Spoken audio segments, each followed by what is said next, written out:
ডাকে বলবা গোরস্থানের একটু মাটি বায়না করে রাখ রে, এখন তোর আসতে পারে চলে যাওয়ার ডাক রে, এখন তোর আসতে পারে চলে যাওয়ার ডাক। কথা বলেন ঠিক না?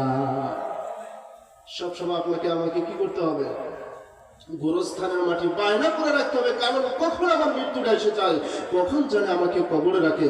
এই জন্য 24টা ঘন্টা সব সময় মাওলা পাকের স্মরণ থাকতে হবে। আমি কখন জানি মরে যাই, আমি কখন জানি মরে যাই, আল্লাহ আমাকে মাফ করে দাও। কি বলেন? এই জন্য কবি বলেন গোরস্থানের একটু মাটি বায়না করে রাখ রে, এখন তোর আসতে পারে চলে যাওয়ার ডাক।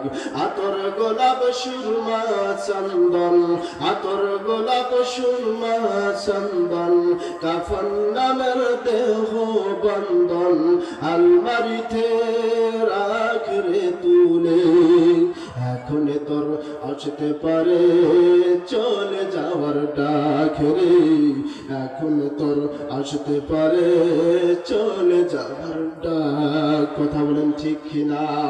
এই জন্য মুসলমান বাবাজিরা একটা কথা মনে রাখবেন, সব সময় জগৎকে সাজানোর জন্য, অর্থাৎ পরকাল জগৎকে সাজানোর জন্য বাবাজিরে আমার আল্লাহ তোমাদের আমাদেরকে এই দুনিয়ার মধ্যে প্রেরণ করেছেন।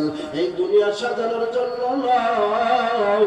আল্লাহ নবী সাল্লাল্লাহু আলাইহি ওয়াসাল্লাম বলেন, আদ-দুনিয়া সিজনুল মুমিনি ওয়া জান্নাতুল কাফির।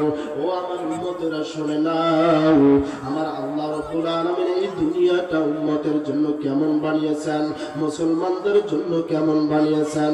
আল্লাহ নবী বলেন, আদ-দুনিয়া সিজনুল মুমিন, দুনিয়াটা হলো মুমিনদের জন্য কয়েদখানা। বলেন সুবহানাল্লাহ। মুমিনদের জন্য কি খানা? কয়েদখানা। আর দুনিয়া সিজনুল মুমিনি ওয়া জান্নাতুল কাফির, যারা কাফের রয়েছে, বেঈমান রয়েছে, তাদের জন্য হলো দুনিয়াটা জান্নাত। আর মুমিন যারা, তাদের জন্য হলো এটা একটা বালাখানা। এখানে বান্দারা কষ্ট করবে, এটাই স্বাভাবিক।